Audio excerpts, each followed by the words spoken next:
April 26th, we have the first incident at the Cromwell. Menon tells both officers, we're not going to document this. Because if you don't document it, it didn't happen. This is a pattern of behavior. He's a sergeant. He's the one orchestrating this. Then the second incident is going to be on May 3rd. Menon, who's in an undercover role, sends a text message to the officers. Do any of them have car keys?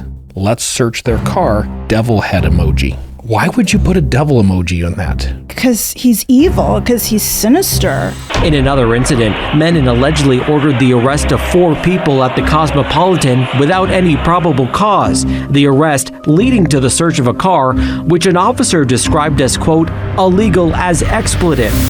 Welcome to Socialite Crime Club.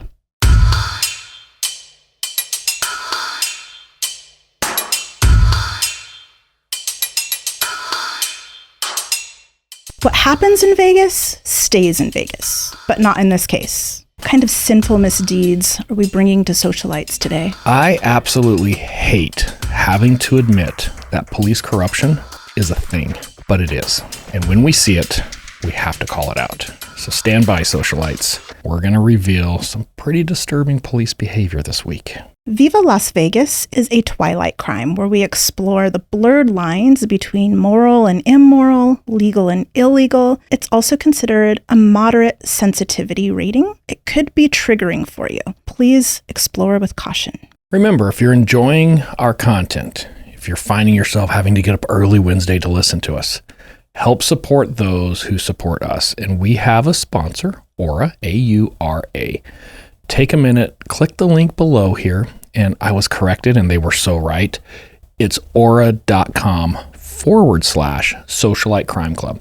By clicking on that link or going to that URL, they're going to offer you a free trial that can actually help protect your finances, titles, both home and car, catch spam calls and spam text messages, screen them so you don't even have to deal with them. And they have a ton of different ways to monitor and protect your children while they're online. It's definitely worth your time. We'll wait for you. We're not going anywhere. Hit the pause button, click that link, check it out, sign up for the free trial. Just give it a spin. It's a free trial. And do us a favor. If you do click the link and you do sign up on the free trial, let us know how it went for you. We'd love to see the comments. We want to make sure that we are partnering with great resources that are very helpful to you and your family. So remember, click aura.com/Socialite Crime Club. I'm going to start this week with a picture. Dr. Martin Uwa. He looks very intelligent, those glasses. He is wicked smart. That was a good call. You're really good at that first impression, seeing somebody. Yeah, I kind of am. I mean, yeah, anyway. He was born in Arlington, Texas. His dad was a pastor. Okay. His mom was a nurse. Kind of the salt of the earth type people, right? Yeah. He went to the Dr. John Horn High School in Mesquite, Texas. And you know, if you're going to high school in Texas, what's big in Texas? Football. So he played football. I believe he was a defensive back. Made first team academic all-state. So he was a good player. Perfect 4.0 GPA. All 4 years. He is wicked smart. He graduated in the top 5% of his class. With 3,200 students, that's actually a pretty legit deal, right? Wow, yeah. When he gets out of high school, he's going to go to Rice University in Texas. Kind of an interesting thing that I found on Dr. Uwan. I'm going to give him some street cred. So when he went to Rice, he wanted to play football, but he was there for academics. That was his primary focus. So he wasn't on a scholarship. He was a walk-on. Oh. He was a walk-on all 4 years. Wow. Do you remember the movie Rudy? Yes. This is the really, really smart version of that movie. So he's doing his studies and he wants to be a doctor. So he's doing his undergrad for medicine, but he is a walk-on to the Rice football team all 4 years. It isn't until his senior year that he actually gets playtime. So you talk about committed. For 3 years, he's basically a practice dummy getting beat up on the practice teams, right? And finally, his senior year, he actually gets to play a handful of games. And how did that go? Good. I think he had an interception. He had a bunch of different bats that he was knocking the ball down. Like he did really well. Oh, what a good story. Yeah. He ends up getting his medical degree from the University of Texas, Houston. So he graduates Rice with his undergraduate and then goes to medical school with the University of Texas. Does his residency in Orlando, so out and traveling a little bit, and ends up landing at the University of Chicago where now he's a fellow. So he's doing good. Wow. He's married And for all intents and purposes, when I look at Dr. Uwa and I look at his history and I look at all the things he accomplished, pretty stand-up guy, very productive member of society. Did I mention he was also a campus missionary? What do you mean, like a missionary? He was spreading the gospel all 4 years at college. Oh. So he's also religious background. His dad was a pastor. Okay. But the point here is, this is a good kid. Yes. Right. I'm not too worried about Uwa getting too crazy with things. Now, anybody's capable of anything, but on the face value here, he seems to be a very stand-up guy. He's a very moral individual. He'll do the right thing. Yes. Now, the good doctor here and his wife decide they're going to take a trip to Las Vegas in September of 2018. Who doesn't? Oh, dear. Yeah. No, everybody goes to Vegas. I know. I do like Las Vegas, but I have a 72-hour window. Hard. I cannot be there long. We have a hard 72-hour window. Yeah. You're in and out. They're going to fly there. When they're there, they're going to get a rental car, and they're going to go to dinner one night off the strip. And what a lot of people probably don't realize, there's much better restaurants off the strip, in my opinion, than on the strip. I would agree. There's a lot of competition in Las Vegas. In fact, I think Las Vegas has some of the best culinary options that you can find anywhere in the country. But you do have to get off the strip because it's not as touristy of food, I think, when you get off the strip. We can do a free plug this week to Firefly. If you haven't tried Firefly and you're in kind of that tapas bar, Firefly is amazing. And it's off the strip. Yeah, they have a great wine selection, and I love their grilled cheese and tomato soup. Yeah, because it's a little bite-sized too, so it's like a little appetizer. Yeah. And the reason I'm bringing up Firefly is we're not too far from that neighborhood with this case, and you know that area. So this is going to confuse you here in a minute. So it's about 9 o'clock. So it's not that late on Vegas standard either, right? Coming in at 2, 3, 4 in the morning is a little bit more Vegas-y. Yeah. It's 9 o'clock and they're like, okay, we had a good dinner. Let's go home and go to bed. So they're headed back to their hotel. He's using GPS on his phone. They're just north of the UNLV campus. So the college, they're not too far off the strip. It's in that commercial neighborhood that's just east of the strip. Okay. If you're in the sphere, you're doing the little sphere thing and you're looking out the one side where you see all the industrial, that's the area they're driving through. Okay. Now, Las Vegas Metro Police Department considers this a high crime area. Just that area? Or like it's interesting you're saying this particular area. And I want to talk about high crime areas for a minute because law enforcement can articulate reacting or responding to individuals a little bit differently in a high crime area in a very justified manner. So for example, I have this maybe a square mile where over the last year we've seen a 300% increase in homicides. Robberies are happening every day. The violent crime is skyrocketing. If an agency has these stats and they look at these stats and they're like, okay, this is a high crime area. We need to up enforcement. We need to be more proactive here for officer safety and community safety. They're probably going to approach people that they see a little bit different because the likelihood of somebody being armed or somebody doing something nefarious, especially during these key times, it's easy to articulate that, right? Right. So this particular case is going to really hinge on the fact that they're in a high crime area in Las Vegas. Okay. And our brains work kind of the same. I thought, well, what is the high crime areas in Las Vegas look like? Sure. I got a map here. If it's red, it's a high crime area. It's everywhere. Las Vegas is... It's a high crime area. Yeah, pretty much the whole place of it. But if you look at the airport, the strip, and the old strip, all of them, you can't get from the airport to the main strip and then go from the main strip down to like Fremont Street. Without passing a crime. You are constantly in a high crime area. My point here is when we start justifying methodologies of approaching different people, interacting with different people, and we have this concept that we have to elevate, maybe be a little bit more aggressive in that approach because of safety issues, because we're in a high crime area, it probably shouldn't be your entire city, right? Especially when the majority of the people in that area are probably tourists. Right. You have no idea what their background is. Yes. And it's easy on the strip to tell a really shady person. I think, I'm pretty good at identifying people. I don't like to say I like to profile, but you can definitely tell when something feels off. Yeah, but you have a lot of experience where you see people and you're like, ooh, my spidey sense is tingling. The hairs on the back of my neck are coming up a little bit. I'm going to watch myself with this guy. Well, do you remember the time we were walking through, I don't remember, maybe the Bellagio, and that man started following me? Oh yeah, he was going to steal your purse. We 100%. It wasn't, we were at the shops, at the Venice shops or whatever. Maybe, but I did tell you, I said, this guy is following me. Yeah. You're like, what guy? Like, this guy. He's up to no good. And I knew it. I just had that feeling. And I actually turned around and told him, are you effing following me? It's so weird you're confrontational like that. I know. And then he turned around and he immediately bolted because I called him out. And I was convinced he was getting ready to person at you. Yes. And I didn't know if he was going to like try to steal me and sex traffic me, but you were pretty clear he was going to try to snatch my purse. But I didn't like it. And I sensed it. And I went with it. And he left after I'd confronted him. But that was scary. Yeah, there's something about being able to recognize your spidey sense. It's there for a reason. Mm-hmm. So back to our story. What I'm trying to paint the picture here is there's going to be some things that are about to happen that are going to be justified because it's a high crime area. But when we look at Las Vegas and what is potentially a high crime area, it's pretty much the whole city. So it causes me a little concern, right? Right. So while Dr. Uwa is driving, his GPS tells him to make a U-turn. And anybody who's navigated through GPS, it looks like everything's perfect 1 minute, but then all of a sudden the route completely changes and you have to do a U-turn. Especially in Las Vegas, using navigation on the freeways in Las Vegas, it never keeps up there. Or the road construction around the strip. It's constantly redirecting you. So I just want people to be in that mindset. You're in a place that you're not familiar with. Your navigation just told you to make a U-turn. You don't know where you're at. You're looking around.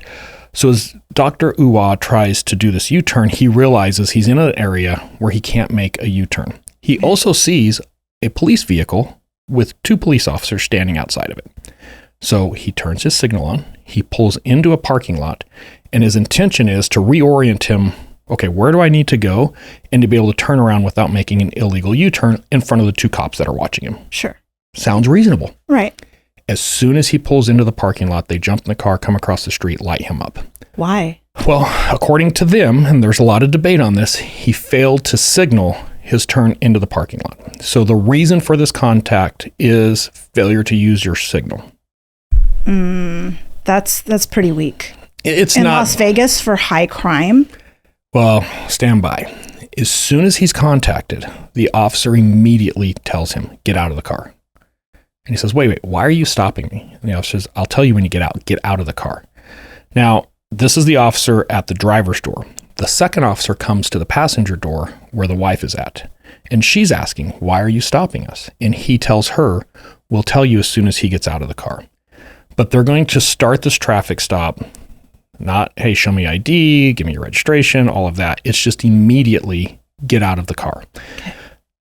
Really important thing for our socialites. Law enforcement can do this. There's a ton of case law on it. As long as law enforcement can articulate there's a safety factor or a safety component here, 100% within their legal doctrine, if you will, that they can do this. But what made them feel unsafe? High crime area, which basically translates that if you get stopped anywhere near the strip within about a 1.5 mile radius, this is in play. And this challenges that high crime theory completely, right? This is when you start to abuse something, you will lose it. Yes, absolutely. So there's a back and forth. The officer calls for backup. So now another car shows up. There's more officers there. Dr. Uwa is still, I'm not comfortable. I don't want to get out of the car. Why are you stopping me? And there's kind of this argument back and forth. And finally the officer tells him, you either get out of this car or I'm going to pull you out of this car. He's a big guy. The officer is. Okay. So at that. And how big is Dr. Uwa? He's fit. I want to say when I looked at his football stats back in the day, 6 foot, 180, 190 pounds. So he's decent size. That big though. This officer's much bigger. And now there's 4 officers there. Yeah, he's not physically a threat. And I have no idea what his wife looks like, but I think he did have some dreads. And that's scary. You can put dreads on a little tiny guy and all of a sudden that's scary. No, it's not. Stop. I don't know. I can't justify this. I'm honestly, I've researched the crap out of this case. I can't tell you why it escalated so quickly so far. Okay. I'm just trying to dig. I know. It's going to get so much worse. So Dr. Uwa is finally going to consent to get out of the car on his own. And this is really important. But it's only after backup shows up and this officer's telling him, if you don't get out, I'm going to pull you out of there. So as soon as he gets out of the car, the officer grabs him by the arm, kind of puts him in the arm lock, smashes his face down on the hood, and then kind of puts him in this chokehold and pulls him back. They handcuff him. The wife is thinking, what the hell is going on? They then search him. They then search the car. And the arrest is for obstruction. Obstruction of what? He didn't get out of the car. Basically not following an officer's command. Correct. And typically this is a legitimate law, but prosecutors who actually want to win in court will look at a case like this, and if the officers had to physically remove him from the car, it makes sense, right? Because now the officer's having to open the door, expose themselves, the safety issues, the complete failure to comply. They can articulate that because they had to physically remove him from the car. But he was being compliant. In this case, he got out of the car on his own. And in spite that, just because it took him a while to do it, they're going to arrest him for obstruction. The arrest triggers the ability to search incident to arrest. If I just pull him out, identify him, write him a ticket for failure to use signal, I can't search him. I can't search the car unless I can articulate something else. There's nothing in plain view or anything like that Right. would have caused a safety concern. Correct. So in this particular case, it looks like to me they wanted to search his car and they wanted to search him. And I'm just going to be brutally honest. You have a young black male with dreadlocks off the strip. And I do believe in everything that I've seen that we're going to talk about today, this is 100% somebody being targeted because of the way they looked. If you look at his background, and that's why I started with his background, you look at what he's accomplished at a young age, this kid is super responsible, law-abiding, productive member of society. Yeah. But the officers did not see that night, right? They saw what they wanted to see. They wanted to search the car. They thought they were going to have something good there, and they pushed the issue. And that's what this appears to be. It is a little bit concerning when I saw this case. Now, Dr. Uwa's no dummy, though. He complies. He gets booked. He does his thing. He gets released.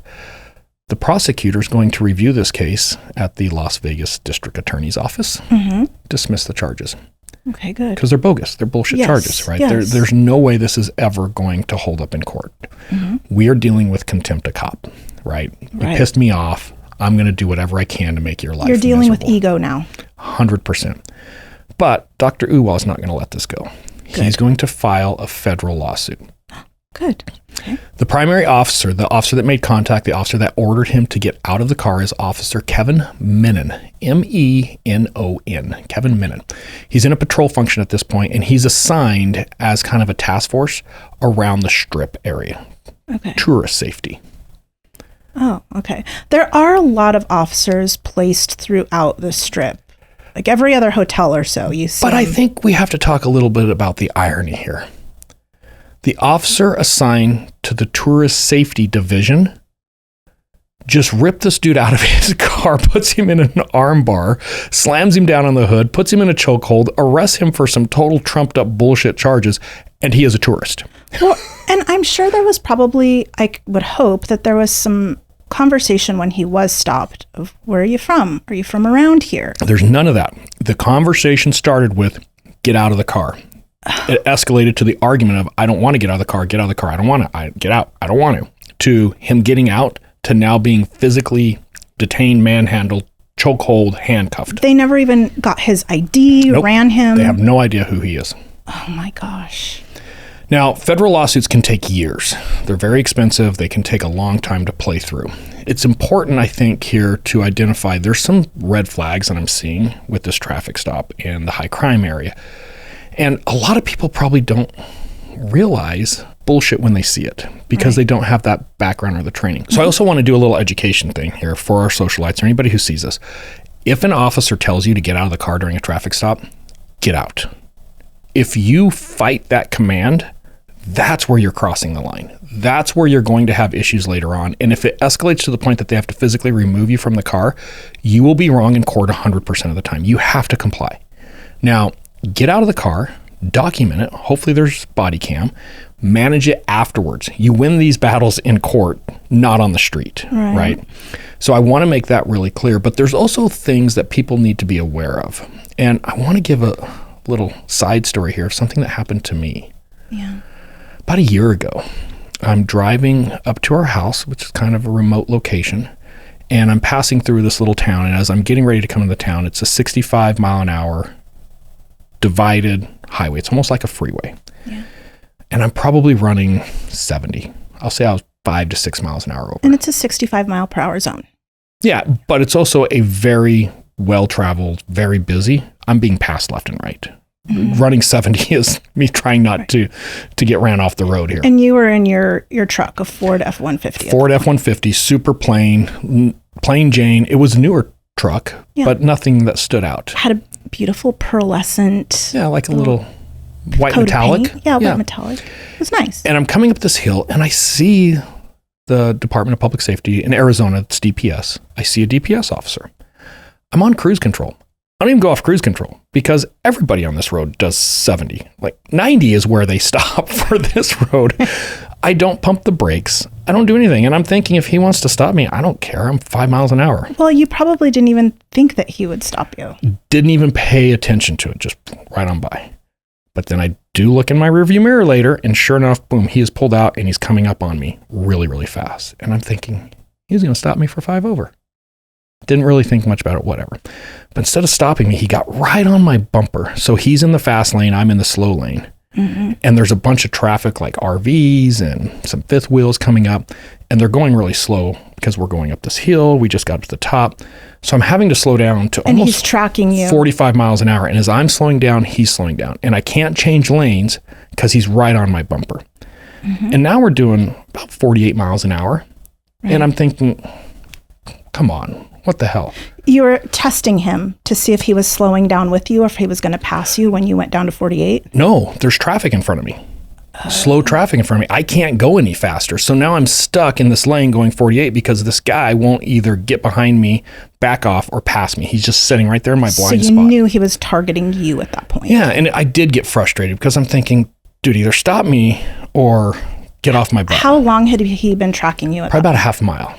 Okay. So it's been a while. That is a while, yeah. And I'm getting frustrated because you know how I am. If I'm going 20 miles an hour under the speed limit, I lose my mind. Oh, you're yelling at people. Yeah, I can't stand it. Yeah. So I'm like, screw it. You want to stop me? Let's stop. So I just pulled over really quick, which I think really pissed him off because he didn't have time to do things. And for those of you who've never been in a police car when a traffic stop is being made, the idea is you call out the license plate and the location before you turn on your lights, right? You're going to give yourself some time to get ahead of the traffic stop. But it typically doesn't take a half a mile to do that. Oh, no. He's just screwing with me. Yeah. So I'm thinking, screw it, I'm going to stop. And now he's flustered because he's got to get my plate out. He's got to get his location out. He's got to do all of his radio stuff. He's got to get behind me, which he can barely do. He had to back up a little bit. So did he actually pass you when you pulled over? No, he immediately brakes too. And I broke pretty hard, like, and pulled over. He did the same thing. He's almost having to screech his brakes. And he never turned his lights on? Not until he got behind me. Oh my God. But yeah, I initiated the traffic stop. You got out of your car and ID'd him? No, I should have. So show me your license and registration. He gets out and I see him walk to the passenger side. So I'm nice. I roll down the passenger window and he gets up there and he's like, so I guess you just decided to stop. And I explained, I didn't feel like it was safe for you to be in my blind side as we're going up to traffic. So if you want to stop me, I'm good with it. Let's just get this over with. And he's like, okay. He's like, well, the reason for stop today is, did you notice yourself clench? And I asked him, excuse me? He's like, yeah, when you first saw me, you clenched the steering wheel and you pumped the brakes. And I was like, no, I was in cruise control. I was doing 70. I was 5 over. I'm happy if you want to write that ticket. I didn't clench. He's like, oh no, I could see you. Like I could see the clench, like it surprised you. I don't know if you know or not, but that's indicative of criminal behavior. And I'm thinking, you did not stop me for this. So I asked him first, is your body cam on? And he says, well, yes, it is. So we start this conversation and I'm kind of getting pissed at this point. Yeah. Thinking, here's this fat, white, old guy driving a Ford F-150 on cruise control who doesn't do anything that you're just describing, who now I'm criminal behavior? Like, who what? You drive that road all the time. Weekly. Yes. And I'm thinking, and my plate is registered to the little town we live in, which is the safest town in America. We don't even lock our doors. So the idea that there's some criminal incident. Anyway, I'm getting frustrated. We do. He starts telling me different things about this stop, and I'm recognizing it from a training I'm familiar with. What was he telling you? It's typical interdiction training. Let's talk about interdiction. So interdiction training is a law enforcement training that targets traffic that is consistent or potential of smuggling, whether it's human smuggling, drug smuggling, criminal organizations that use our highways and byways to smuggle elements of crime, right? Whether that's a person or a thing. And there are some tall tale signs that you can be trained to look for to be very accurate in saying, ooh, I need to look a little bit closer at this car. Right. And I could tell with the verbiage he's giving me that he's been through a training. I'm kind of familiar with the training. I know the instructor pretty well. You have his phone number. I have his phone number in my phone. So I finally stop him, and I'm not going to say it on the show, but I tell him, you went to blank this class, and I named the class. And your instructor was blank, and you're screwing it all up. He had to have had a pucker factor at that point. He did, because then he asked me, do you know him? And I said, yes, I absolutely know him. Oh, and by the way, I was a cop for 20 years. Everything you're telling me right now is bullshit. And you can tell it changes his entire demeanor. So I give him all my stuff. He goes back to the car. He runs me, comes back, not going to give me a warning, not going to do anything, like basically have a nice day. But I'm wondering if I didn't call him out on that, how that traffic stop would have gone. Like, would he have tried to search my truck? Because he kept trying to look in the back with my bag of deodorant back there. Right. But I just remember being really frustrated because I was hearing him try to justify why he was doing what he was doing, and I knew it was crap. And I hate it when I see this, because you hear these stories, and I always think, no, cops are good people. They're not going to just take advantage of you like that. Oh, they will. Not all cops, but there are some who definitely try to take advantage of different situations, and sometimes it's for the silliest reasons. Yeah, I hate it. I absolutely hate it. It does irk me. It just gets something going inside. So let's talk a little bit about Officer Kevin Menon, who I feel like might have a little bit of a tendency to overstep his bounds a little bit. Here's a picture of him. This is his booking photo, by the way. Oh. I was on a tactical unit for a number of years, and 511, the manufacturer 511, makes what they call a tactical polo, because I had to wear them for years. Yeah. This is a tactical polo. He got arrested on duty. Oh, he's wearing his uniform shirt here. Who arrested him? Well, we'll get into that. So when you get a federal lawsuit, and by the way, this is not his first federal lawsuit. It will not be his last federal lawsuit. But when you get a handful of federal lawsuits alleging some of this abuse, on the face value, any law enforcement officer who reviews this case with Dr. Uwa through clear eyes is going to have an issue with the way Officer Menon approached this. He escalated very quickly. Okay. This is not what we want to be known for. Right. So what do you do with an officer like that? Hold them accountable. No, you promote him. So he's going to be promoted to sergeant. In Las Vegas. In Las Vegas. Not only do they promote him, they're going to put him over a unit, Tourism Safety Division. Oh, we want you to work the strip and interact with tourists because you're showing us you've got a clear behavior of doing a good job here. I need to explain just a little bit about some of his background and timing. He graduated the academy in 2014. So he's got about 10 years on when all of this happens that we're about to talk about. Okay. You're going to find Dr. Uwa. We're going to move so far past that. Put him in the back of your mind right now. We're going to fast forward to 2024. And now it's Sergeant Menon. And what year did the Dr. Uwa incident happen? 2018. Okay. So this is going to be 6 years later. Now he's a sergeant over the same unit that the Dr. Uwa thing happened. But now he's a sergeant in that unit. And the idea with the Tourist Safety Division of Las Vegas Metro is they work primarily the strip. They're in charge of like conferences, concerts, large venue things. Officer Menon was one of the responding officers to the Mandalay Bay shooting. Okay. So that type of thing, they'll have extra patrol typically within this division that are managing the influxes of capacity that the strip deals with, right? Sure. Now, it's important to understand there's a combination of both uniformed and undercover officers. And on the strip. And they do what's called spotting. And we're going to talk about spotters a number of times, so I need to explain to our viewers and listeners what this is. They'll put a couple of people in plain clothes just to look like Joe Schmo, tourists, And then there'll be uniformed officers not too far away. So if you're ever walking up and down the strip and you just see the uniformed officers hanging out, understand there's probably some undercover officers nearby. The undercover people can interact with people a little easier. They can view things that the uniformed police officers can't. It's a great idea. It's important to understand that they can't make contact, the undercover officers. They are there as spotters. When they see something, typically it's through text messages, they'll tell the uniformed officers that are very close by, hey, dude with blue jacket just did a hand-to-hand. I think he sold cocaine or something of that nature. Right. Or there's a really old guy with a really young girl talking to men. Is there a trafficking issue going on? Let's make contact. Or there's a female over here with her hoo-ha-ha hanging out soliciting people. You've seen this? I've seen that at the Paris. Oh my gosh. This woman was with this man and they were standing outside and she was clearly inebriated, super intoxicated or really on some strong drugs, but she wasn't wearing underwear for sure. How do you know? Her whole skirt was up like at her abdomen, but nobody was telling her anything. And it was a train wreck. I couldn't look away because the guy was he had his hands all over her. Do you remember what she said? We're not going to say what I said. But we were with a lot of people because we were there with the conference. Did you see her beep? Yeah. I was like, oh my God, it's hanging out. Like, and everybody's like, yes, we see it, right? Everybody sees it. It was out of control. But that's a great example of where these type of officers should probably interact, right? Hey, this isn't good. We need to see what's going on here. Mm-hmm. So you get the idea of spotters. And we'll talk about this more and more because it's going to become a pretty major issue here. Mm-hmm. So we're going to run along a timeline. All right. It's about a 2.5 week timeline. We're going to start on April 26th of 2024. So just this last year, this is a pretty fresh case. Yeah.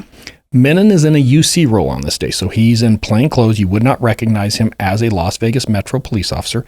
He doesn't have anything displayed to identify him as a police officer. He's just in plain clothes. Looks like another guy in a casino. He's going to be in one of our favorite casinos, the Cromwell. Oh, I love to play craps. Craps there, yeah. We'll never stay there. No, we'll never stay there. But craps, we always win. We always win. Yes, we have always walked out of the Cromwell much better than we walked in. Yeah. But we only gamble like twice a year, so we're not that into it. And when I say win, we go a couple $100. It's like, let's go. Yeah. We're out. He's going to engage in conversation with another guy who's in the sports betting. So you know where they have the TVs with all the sports on, and you can bet on the different sports. He's in that area and he starts up a conversation with this other guy there. Now, he's going to tell his other uniformed officers, I want to talk to this guy. I want you to ID him. Stand by. I'm going to get in a fight with him. When I get into a fight, arrest me and then identify him as part of your investigation into me starting a fight, and let's see what this guy's all about. Oh, no. So he goes over to this guy, just random dude, and starts up this conversation, and sure enough, he escalates it to where now he's in this verbal confrontation with this guy. The patrol officers just happen to be in the right place at the right time. Wink, wink, nod, nod. Separates them, actually pulls Menon over, acts like they're handcuffing him. Menon is still talking shit to this guy. And this guy's like, what is this dude's problem? And the officers start a conversation with this other guy like, hey, just hang on a minute. Let's deal with him. Sorry you're having to deal with this. Hey, by the way, do you have any ID on you? As long as you don't have warrants, we'll kick you loose. Don't worry about it. We need to identify you with what's all going on. And the guy doesn't think much about it. IDs him. And he's just standing in the casino. He didn't jaywalk across the strip. No, he's in the sports. They never saw him outside of the sports booking area. They just said, he looks suspicious. We want to identify him. If we walk up to him and ask him for ID, he can tell us to go pound sand. He can tell us to go pound sand, and there's nothing we can do. But if we create this scenario and somehow now make him part of this investigation, we can try to force him to give us ID. What an a-hole. So I want to remind our viewers, they actually tell him, as long as you don't have warrants, we'll kick you loose. Is he detained? Yes. Because we will kick you loose as long as you don't have warrants, but you do not have the ability to leave right now. So now they are physically detaining him. They're just looking for anything to snag somebody on. This gets more disturbing. The officers are going to write a report later on. They consider this a consensual contact. Even though they planted the seed of why they're making the contact and then telling the guy, as long as you don't have warrants, we'll kick you loose. We'll let you go. they consider it consensual. Did they put any of that verbiage in their reports about as long as you don't have any warrants, we'll kick you loose? I think this came out of an interview later on where someone's looking into this incident and they're like, well, it was a consensual contact. It's documented. I think it's through an interview, not necessarily in the report. And these uniformed officers are just going along with this? Yes. There's nothing in the report that identifies Menon as the other person or that this was some type of ruse. Oh my gosh. Right. Now, I want to also explain, ruses are legal. Law enforcement can use a ruse to do certain things. If I think you're selling cocaine, I can do a ruse where I'm a buyer or I'm a seller and I'm trying to sell you cocaine. Like there's ways that we can use ruses that are absolutely legal, and they should be. Murder for hire plots are really good ones where we're going to do a ruse if you think I'm a hitman and you're going to hire me and we're going to save somebody's life, right? It's a good thing. But what kind of evidence do you typically have about somebody doing something before you decide to conduct a ruse? Significant evidence, because if you don't, it's entrapment. That's the whole idea of entrapment, is I have to be able to articulate, I'm doing a ruse to catch you doing something that you normally do. And I can articulate how I know that you normally do this thing. It's almost a form of having probable cause to say that you know they're doing something before you go in and create a ruse. I can't create a ruse that allows me to sidestep the Constitution. For example, I create a ruse that allows me to get inside of your house and conduct a search without a search warrant. I'm going to lose that every time. Yes. Same thing with a vehicle. I can't create a ruse that now you're part of this crime I'm investigating of a disorderly conduct to identify you when it's not a disorderly conduct, right? So this is a problem. The person they contacted is a felon. He was convicted of a felony. He served his time. He's from another state. In the state of Nevada, you have to register if you're a felon. So if you move to Nevada and you have a felony record, you have to register within 48 hours of establishing residency. He didn't do that. So they're going to arrest him for failing to register as a felon. And they can prove that he lives in Las Vegas. Apparently, that's what they arrested him for. Oh my gosh. No other crime committed, though. He doesn't have anything on him. He's not under the influence of anything. There's nothing else articulable at all other than he was just wrong place, wrong time. But he doesn't have a warrant. Nope, no warrant. Doesn't have anything. Just felon. But he served his time. Did he actually live in Las Vegas, though? That's one of the elements of the crime. So somehow he either said he lives there or his driver's license has an address of there. I don't know how they connected that dot, but that's what they arrested him for. Oh my gosh. I suspect that's probably going to be dismissed. May 3rd, 2024. We're going to go about a week later. Menon is again in plain clothes. Nothing to ID himself as a police officer. He's got two uniformed officers that are his spotters, and they're working the strip. That's when Marquise Brown walks by them. Marquise catches their eye because he has a knife on his belt. Okay. So they start following him. Now, I have a question for you as a former law enforcement officer. You see a knife on someone's belt, and let's say that there's a state statute that makes that illegal. All right. Like it's a machete style knife. I don't know, whatever the state statute is. You can't have that big of a knife. Okay. What do? You just approach them and just say, hey, state law requires... Contact them, right? Yeah, you just contact them and talk to them about it because maybe they're a tourist and they don't know. So if this knife is legitimately illegal, you would agree they have reasonable suspicion to go ahead and detain him, investigate what is potentially a crime. Right, but is that illegal in Las Vegas? If it's over 4 inches. If you're carrying a knife, even if it's on like a scabbard, if it's the blade is over 4 inches, you can't. Well, was it like a little Swiss Army knife? Well, let's get to this. Instead of contacting him, Menon tells the two officers behind him, hey, just stay behind me. I'll create an incident. As Mr. Brown starts crossing that pedestrian bridge between the Bellagio and Caesars. Yes. Menon is walking behind him and comes up and shoulder checks him from behind. So imagine yourself, and he has AirPods in, by the way, Mr. Brown does. Imagine yourself just walking across that bridge and all of a sudden, boom, and you get hit hard. He had to take a couple steps to the left to keep himself from falling down. I'm getting ready to throw blows with somebody. And he stands up and he's like, what the hell? Menon yells at him, watch where you're going. And then just starts just running his mouth. Oh my gosh. The two officers show up very quickly, separate them, kind of push Menon off to the side and start working with Brown. Do you think Menon was wanting a reason for that guy to pull out his knife? It's interesting you're saying that. We'll come back to that here in just a little bit. Menon doesn't walk off, though. He just goes maybe 10 feet away, and he's still talking shit. And Brown is trying to tell them, hey, that guy just totally provoked this whole incident. Yes, the provocative nature of what he's doing makes the whole situation even worse than what it already is. Correct. They completely ignore him about that. They don't even deal with Menon. They just deal with him. Ultimately, he's going to be arrested for this knife. So I'm assuming it's over 4 inches. But to my point earlier, if you see that and you know you have reasonable suspicion to make the detention, you don't need this other incident. So yeah, What was the motivation? Were they trying to escalate this into something else? A shooting. Because had he pulled his knife out and they would have been really close together, oh my gosh. I've been trying to figure out if this is truly an illegal thing that they're seeing the knife. Why create all this other nonsense? And I think you're right on the point here. They're trying to create something else completely different. They're trying to provoke a guy, which is scary. Ultimately, the officers are going to refuse to even acknowledge Menon is involved. They're not going to document anything in the report about some dude shoulder checking him, and they're going to arrest and book him on the knife. Is Menon the sergeant of these uniformed officers, or do they report to a different sergeant? They report to Menon. So Menon is the sergeant on duty for this unit. He is their direct supervisor. Okay, so this is a unit of uniformed and non-uniformed officers. Correct. And I think they switch it up. So every day, maybe you're uniform Tuesday and Wednesday, Thursday, Friday, you're plainclothes. So they switch it up a little bit as well.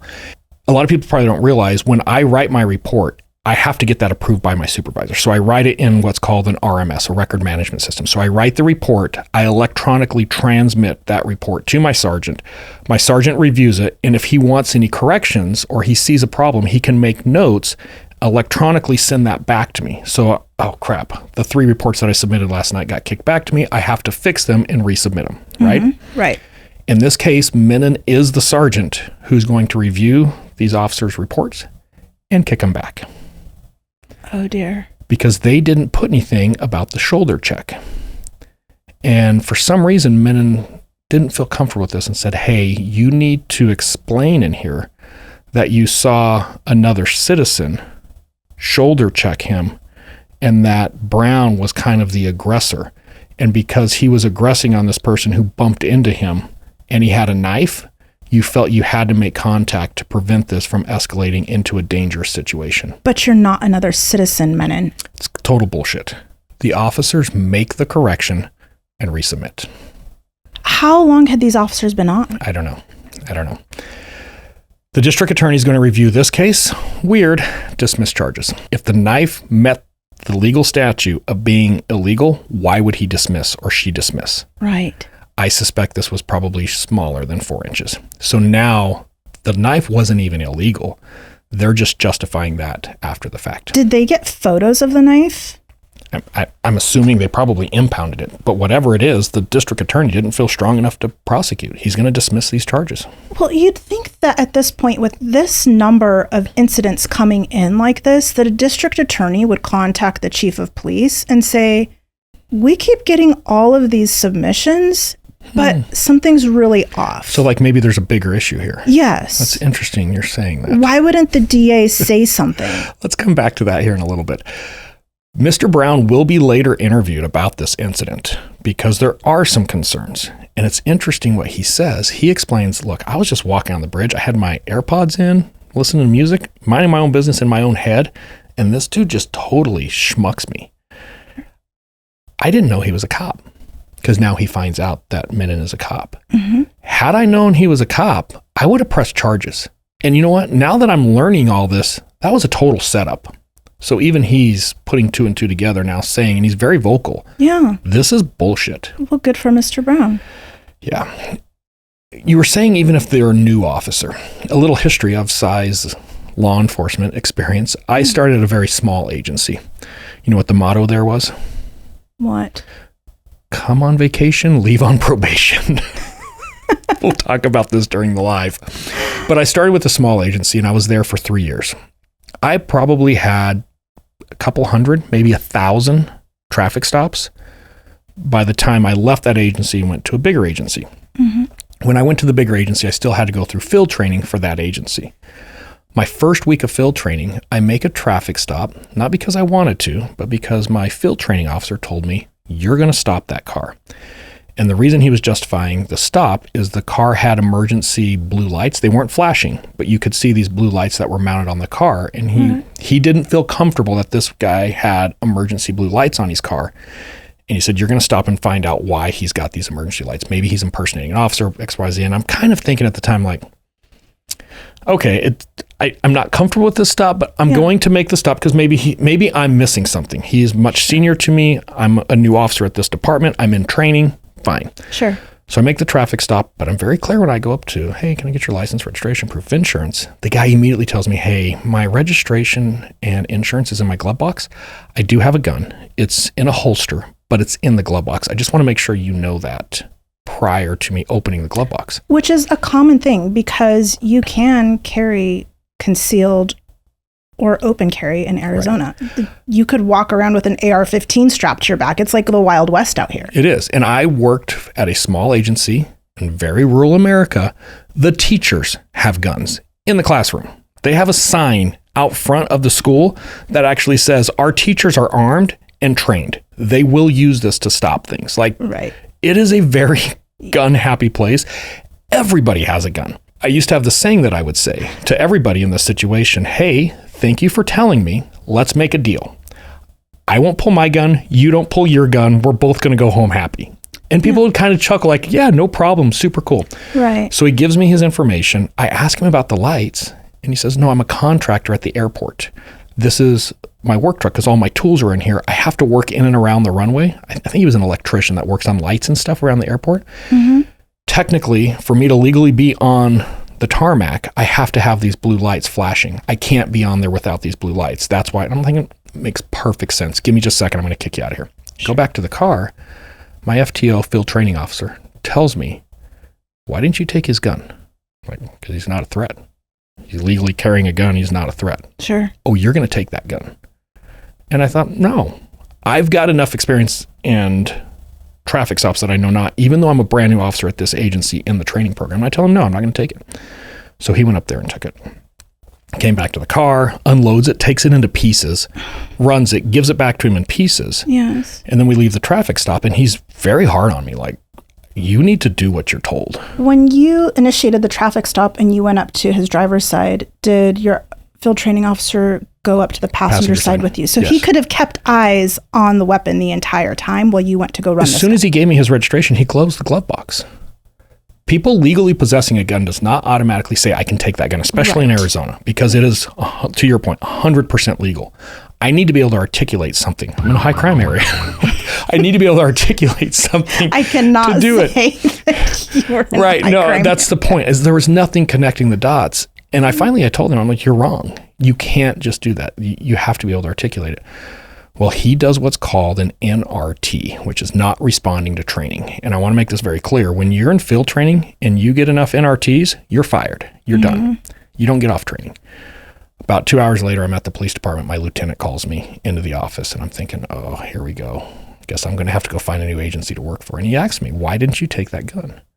And I told him, I said, there was nothing for me to justify taking that gun. And you guys need to understand, I've worked at an agency where everybody has guns. There's gun racks in the trucks in the high school parking lot. Everybody you stop has a gun. If you try to take every gun you ever come across, you are going to escalate the situation to create something. Right. If I'm going to take your gun, I'm damn well going to be able to articulate the reason of why I'm taking the gun so that when that escalation happens, I'm on solid ground. Right. He said, you know what? You are absolutely correct. They canned the FTO officer. He's no longer a field training. And a couple of years later, he leaves the department altogether. Wow. But it's an example of, even as a young officer, brand new at this agency, you still have to do when the right you thing. see bullshit, you got to call it out. Right. And I'm concerned with this, and we're going to go full circle by the end of this episode. I'm concerned that some of these officers aren't, and it's clear that they're not.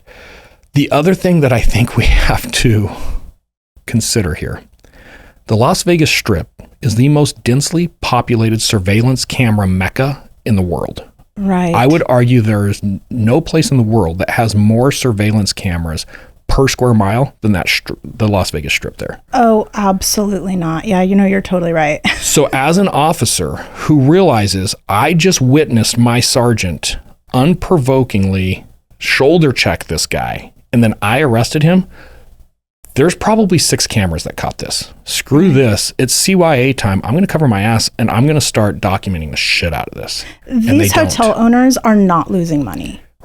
Yeah, so many problems. So to keep track of our timeline, April 26th was our first incident. That was the one in the Cromwell and the sports booking area, right? Now we have the May 3rd issue that's on the walking bridge between Bellagio and Caesars. And now we're going to go to our third incident in a week's time, roughly. Sure. Now, when you're saying our third incident, this is our third incident with Menon being a sergeant? Correct. If we were to add the UWA, it would be the 4th. If we were to add the other federal lawsuits, I think it's 5th or 6th. But within this last week time period that we're talking about, this is going to be the third incident within roughly 7-8 days. So his bad behavior just continually is escalating more and more. Now we're going to one of the better places to hang out on the Strip, Margaritaville. It is fun there. You can't sit in Margaritaville without smiling. You pretty much have to get there at 11 a.m. to get a seat. Yeah. Because people stay there all day. Have a couple margaritas. The shrimp is delicious. Mm-hmm. Plainclothes officers are working the Strip again. Uniformed officers following. We're back to the spotter thing. Obviously, Menon's going to be involved, and he is in an undercover capacity, and so nothing identifying him as a police officer. Mm-hmm. The uniformed guys are following the non-uniformed guys, and they're just walking, and all of a sudden they look up, and the non-uniformed guys, there's 2 of them, appear to be in a fight with a third person, unknown person. So they're thinking, holy crap. So they run up there really quick, get hands on this guy. And this guy, we're just going to call him Kelly. They're asking Menon, hey, what's happening? And Menon, something about this guy's trying to fight him. When they went to make contact with him, he was resisting. He's trying to stomp on their toes. So the officers are trying to separate everything. They handcuffed Kelly, and they start what should have been a pretty clear investigation. But Menon changes the narrative a little bit, and he says that Kelly was looking at him with angered eyes. Who doesn't look at somebody with angered eyes on this Strip? Not only was he looking at him with angered eyes, but when Menon looks at him and is trying to figure out like what's going on, he says, "You got a problem?" And then he pulls up his pants. Do you know what that means? What? You're going to fight. Oh. You're going to pull up your pants before you fight, especially if they're the baggies.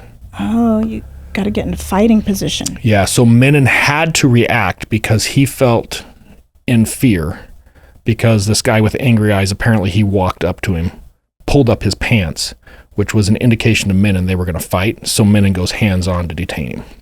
What kind of pants was this guy wearing? Apparently pants that need to be pulled up. I know when somebody pulls up pants with me, I'm ready to go.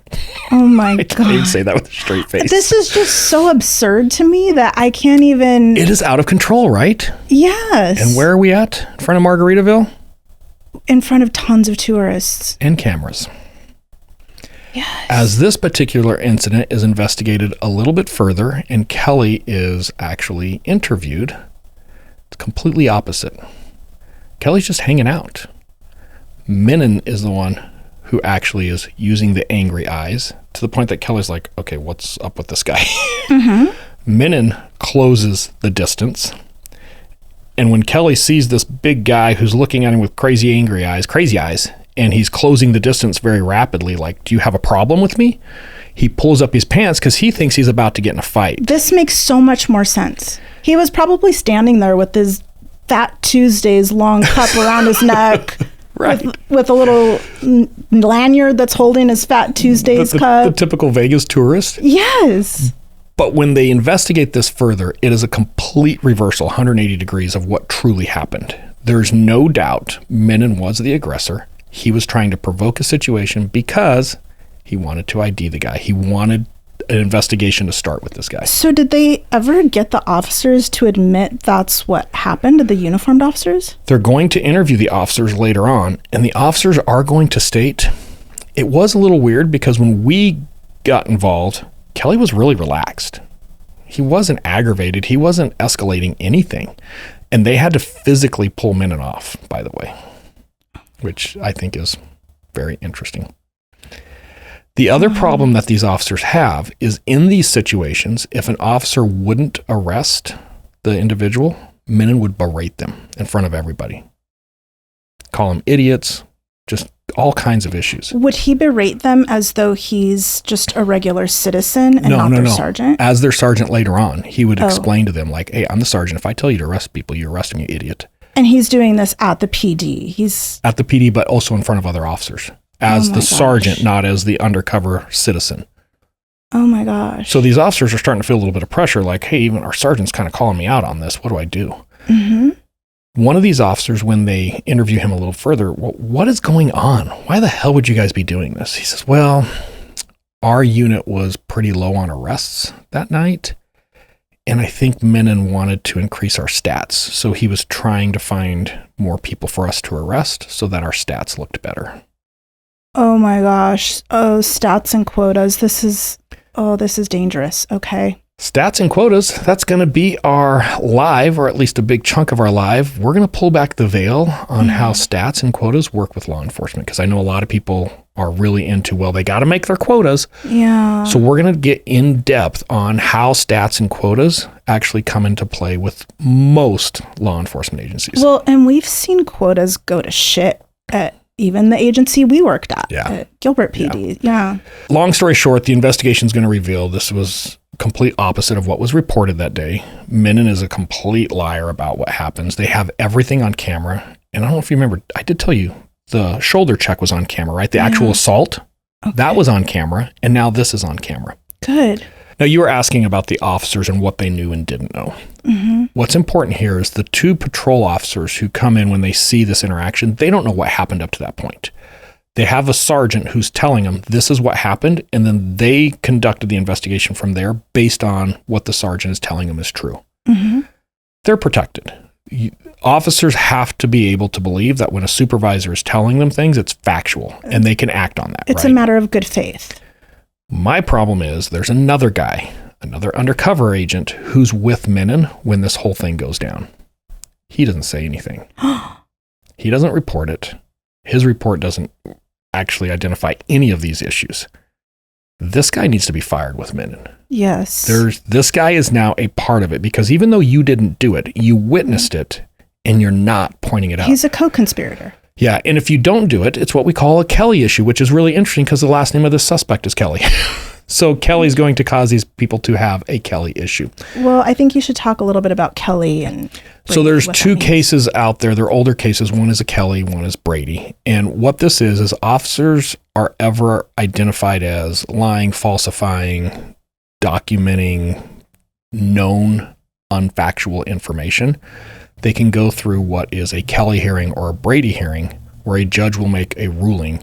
No, you should have written this down. You didn't, you lied, or this isn't right. And the post, which is the Peace Officer Standards and Training, who certifies police officers, will look at these and say, nope, we're going to give you a Kelly hearing or a Brady hearing. And once you have that, you can never testify again. Basically, you are not credible. Right. Yeah, it impacts your entire career. You shouldn't even remain a police officer. Just leave. Go work at Lowe's. Go do something that you're looking for carts. I know a Lowe's that he could probably go to in North Las Vegas. I had to go there because, I don't know, I had to go pick up something. We were there on some trip and I had to go to the Lowe's in North Las Vegas. And I got up to the front doors, and you know how usually they have a big stack of carts, a handful of stacks of carts? There were no shopping carts. And so I asked this man coming out of this front office, where are all the shopping carts? And he said, yeah, they stole them all. And I'm like, who stole them all? He's like, everybody around here. You probably saw him driving here. It's a high crime area. Yeah. And he said, there's probably about 13 or 14 carts we usually have now. If they're not in the parking lot, they're in the store somewhere. But there were 0 shopping carts. They have such a theft issue there that he said it probably cost them anywhere between $12,000 to $24,000 to order a new set of carts, depending upon how many they order. If you get off the strip, Las Vegas is it's a rough area. Yeah. For the most part. There's nice areas within Las Vegas, but there's parts of Las Vegas that are pretty rough. Now, our fourth incident is going to start on May 5th. 4 individuals just hanging out at the old Cosmo, right? They're in the betting, gambling area. Okay. Somehow, there's something that gets put out over the radio that it's an unprovoked fight, that they're being disorderly, and they're detained. Menon is part of this group that detains them. They're removed from the casino floor into an office that sounds like it's in the Cosmopolitan for law enforcement. So they remove them from the floor and they put them in an office. They're detained is what I'm getting at here. Okay. But now you're getting other patrol officers in the area who are having to come sort out what this is. While they're in the office, Menon, who's in an undercover role, doesn't go in there because he doesn't want to burn his cover, sends a text message to the officers in the room with these 4 individuals. Do any of them have car keys? And if so, where is the car parked? Let's search their car. Devil head emoji.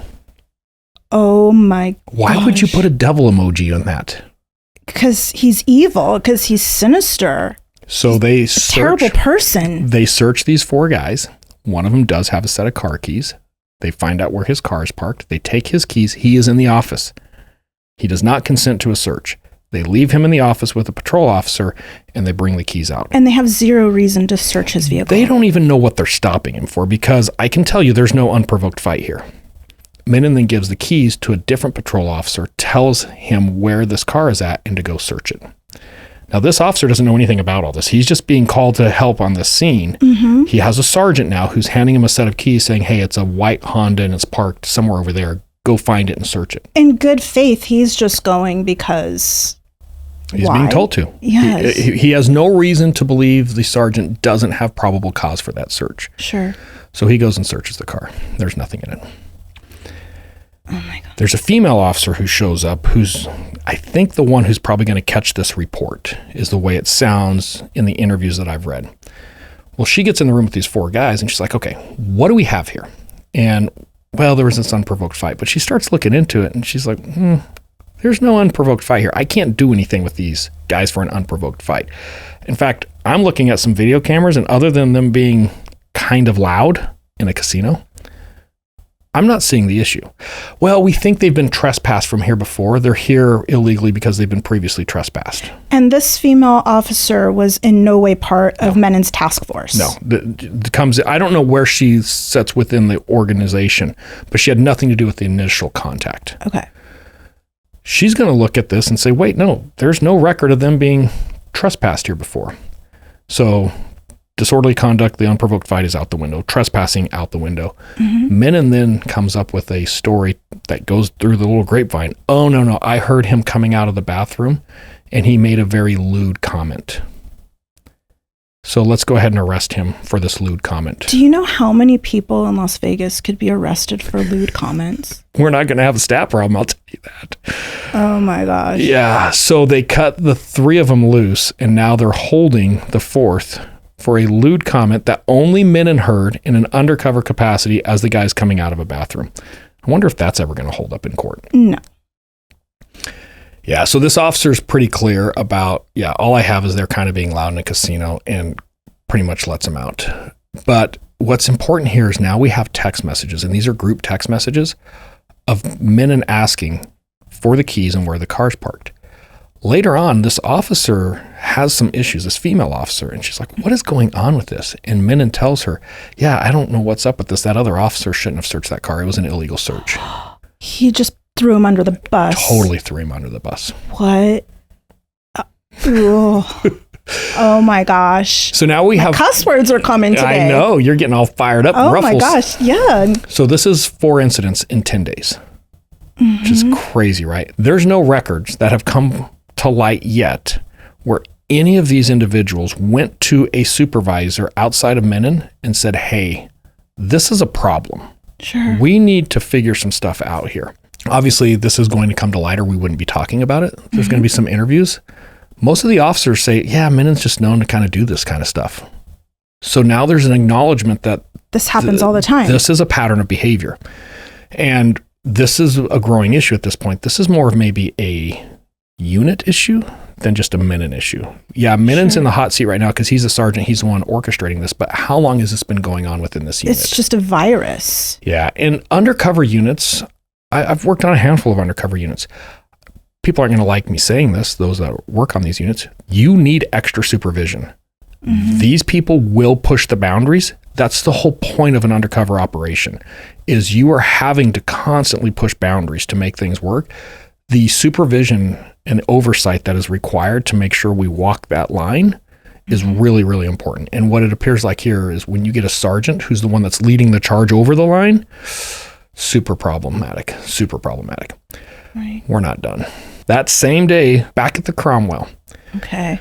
Menon is again in plain clothes. He's got his spotters with him. He sees two people that he wants to contact. He tells the two patrol officers, as soon as I make contact over there, come arrest me. And they're like, okay, which tells me they're used to this, right? They don't question it. Right. Hey, I'm your sergeant. As soon as I talk to this guy, arrest me. You would say, what the hell are you doing? Right. Yeah.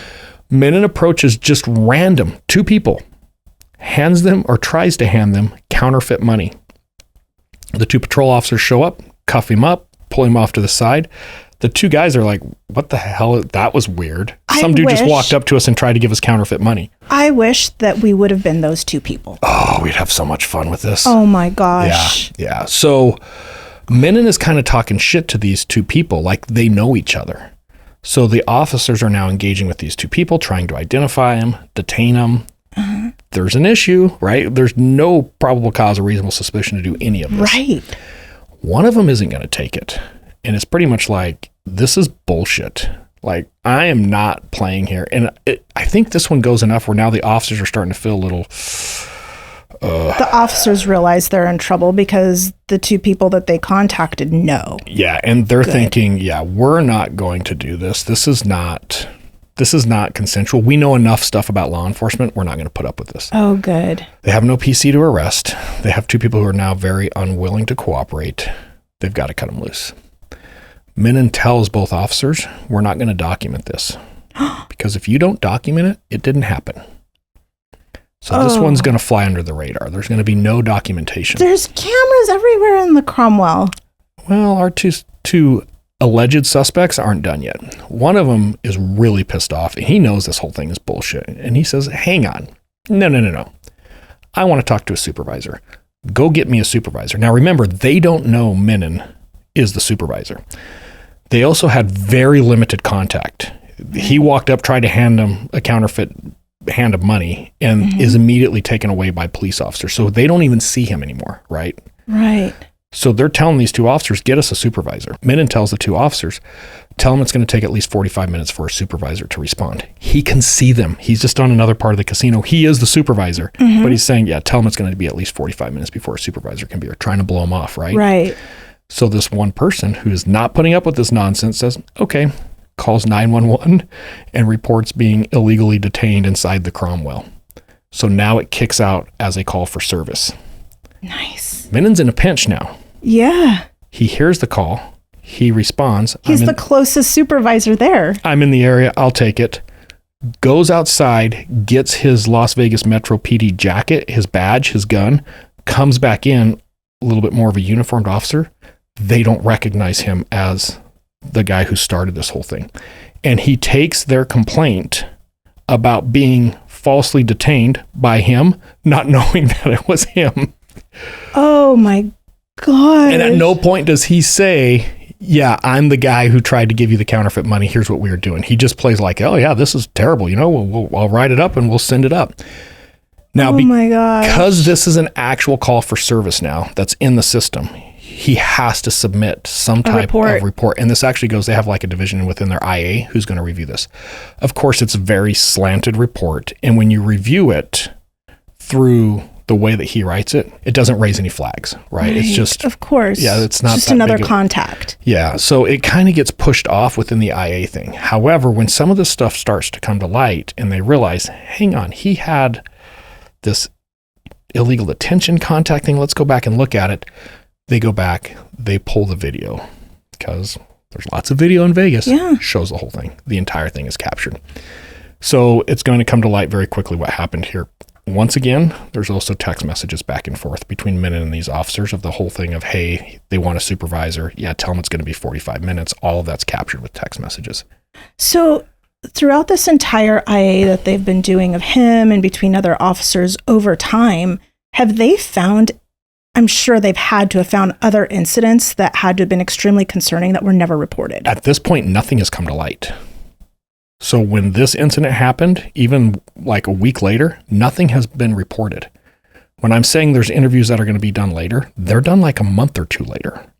This just continues going on.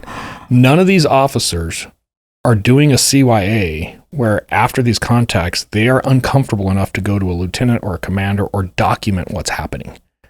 And that tells me this is systemic. Yes. Oh my gosh. Yeah. So now we're going to go to one more incident. We're not done. Oh. May 5th, 2024, back to the Cosmopolitan. By the way, this is the third incident with Menon this day. Well, they must really like the Cosmopolitan and the Carmel. Well, it's all in that little area. The Cosmopolitan, the Walking Bridge, Caesars, Bellagio, back to the... Yeah, it's probably one of the most high traffic areas in Las Vegas. I could see that. Now, this time, I do feel a little bit more comfortable. They're going to deal with a legitimate suspect. So that's good. But Menon's still going to screw it up. We're just going to call this guy Rock. I think that's his last name was Mr. Rock. I think Mr. Rock probably has some mental health issues going on because they on-viewed, and for those of you listening, on-view is I'm on duty and I'm actually watching a crime being committed. Well, Mr. Rock decides to pick a fight with the Nevada Power box. Nevada Power is the power company there. They have an electrical box outside of the Cosmo. He wandered in from off the strip somewhere. Yeah, so he is in a full-on assault with this power box, and the officers are watching him thinking, no, we can't let this guy just beat up the power box. And I think he's got either a stick or a pole or something. Anyway, he's beating the crap out of this power box, so they go to make contact with him. He runs. Okay. They chase him. They end up in a little foot pursuit. They finally catch him. He's resisting. It's a legitimate, he's fighting with them. They're dragging him back to the car. There's two guys who are walking him back to the car. When they get to the front of the car, he jumps up really quick onto the front bumper and kicks off the front bumper, pushing the two officers back. So the fight kind of starts all over again. Mm-hmm. There's a very well-defined playbook here where I'm operating in a high-density area. There's a lot of people around me. I'm dealing with somewhat of a potential threat of a suspect. Mm-hmm. There's 5 or 6 officers. Somebody needs to watch our surroundings, right? So 2 or 3 officers will be engaged with the individual that we need to, Mr. Rock. And then maybe 1 or 2 are just kind of hanging out, looking around, making sure nothing else is going to happen. So as they're walking back to the car and they're managing this guy now at the car, they have this cover officer who's just kind of watching things. So he's away from the car and his back is to them and he's looking away. And he sees Menon walking up to him. Mm-hmm. He doesn't know who Menon is. He doesn't work for that unit, and Las Vegas Metro is a big police department. Sure. Menon is completely undercover, nothing identifying him as a police officer at all. But this officer catches it because he's walking right towards him, which is weird when someone's trying to walk into your scene where it's obviously there's a police thing going on. Yeah, you're going to start feeling uncomfortable. You're going to want to give some pushback. And he does. He puts his arm up. He doesn't touch Menon, but he puts his arm up. He says, "Hey, what's up?" Menon kind of walks around his arm by him and says, "Yeah, what's up, buddy?" And like palm punches him in the chest and knocks him back. Oh, shit. Okay. And the guy's like... What did the officer do? The officer reacted. This had to happen really quick because it does surprise me that this officer just didn't lay him out, right? Right. But Menon says, quote, "I'm the fucking sergeant, you idiot." And this is all captured, by the way, on the officer's body cam. The officer responds, "Are you? I don't know who you are." And he says, "Yeah, I am, dumbass." Oh my God. So the officer kind of walks off at that point, and you can hear him in his body cam. Jesus, like what the hell, right?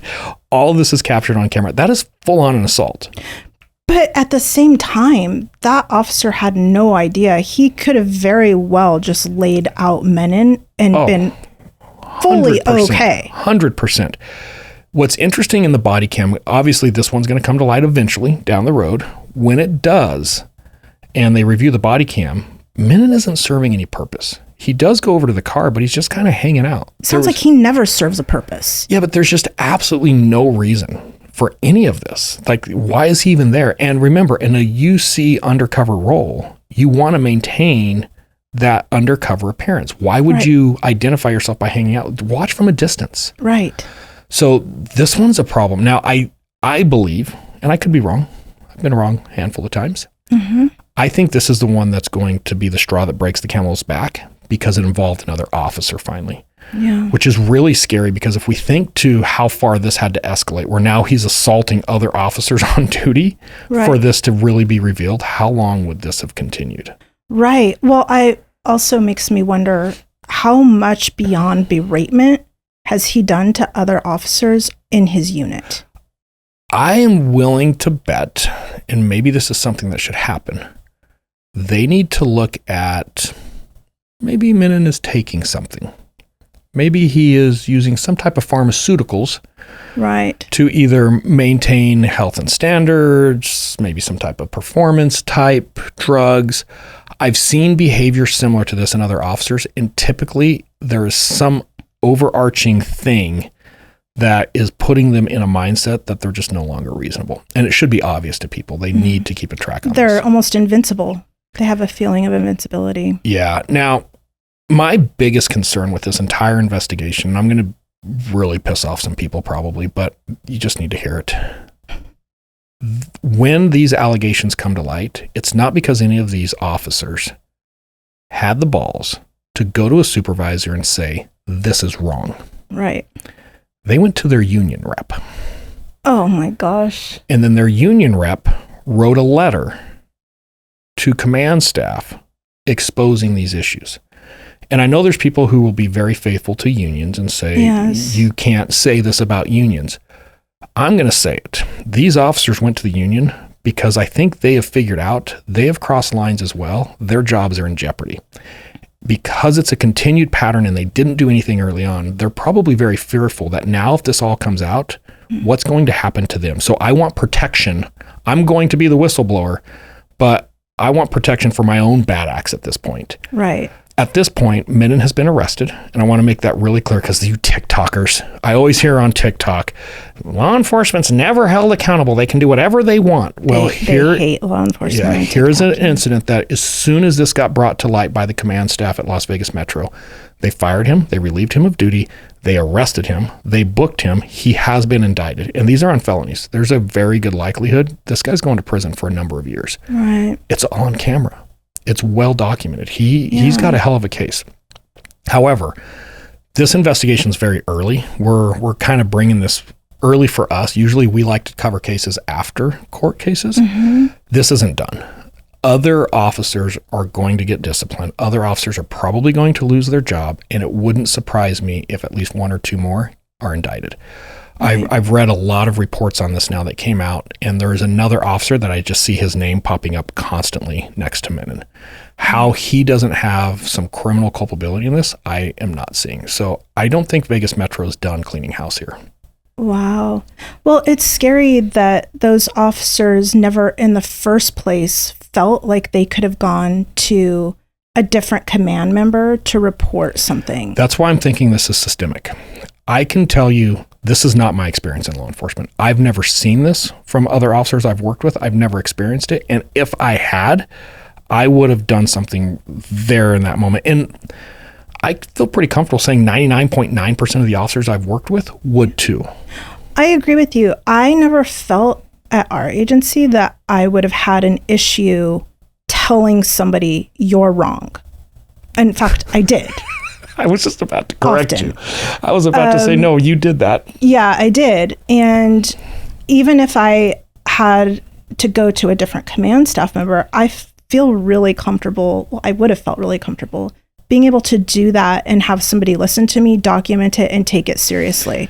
And I feel like we know a lot of other officers at agencies around the country with the same type of confidence in their agency. Yeah, and I want to go back to me picking on the union. Unions are for workplace grievances, not to report a crime.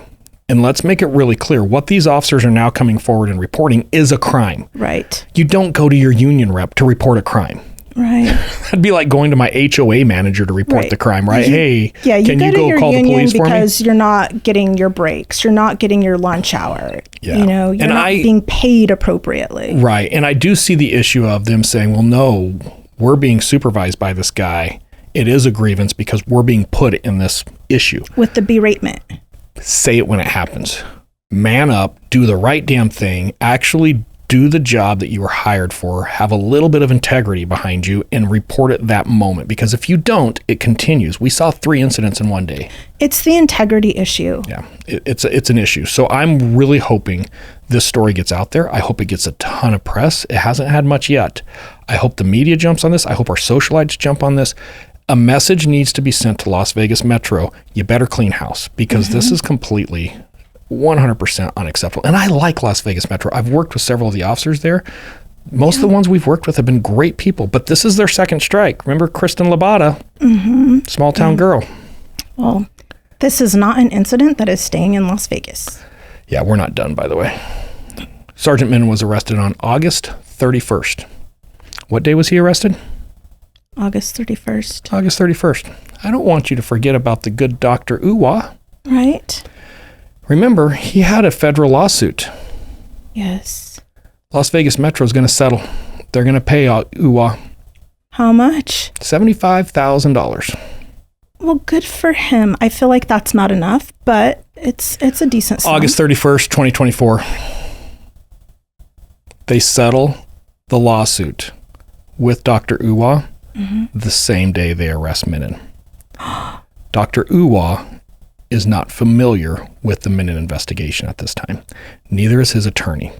Las Vegas Metro beat them to the punch, settle this case where it's dismissed with prejudice, meaning it cannot be refiled, paid him out $75,000 on the same day they arrest Menon. Shady bastards. Do you think that was coincidental? No. Yeah. Wow.